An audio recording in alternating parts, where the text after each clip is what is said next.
Hello everyone and welcome back to the channel. In this simple video, I'm gonna show you how you can add logo to your videos in Capcut apps.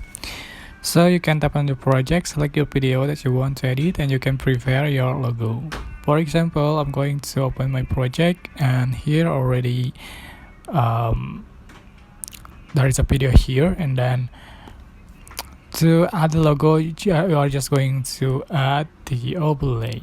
Select overlay, select add overlay, and select your logo.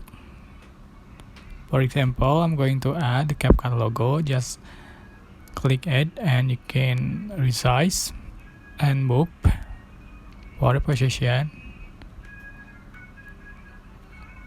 so it's like branding your videos, and adjust for the duration until the end of the clip, and that's it. I hope this tutorial was helpful for you guys. Don't forget to like, comment, share, and also subscribe. Thank you so much for watching.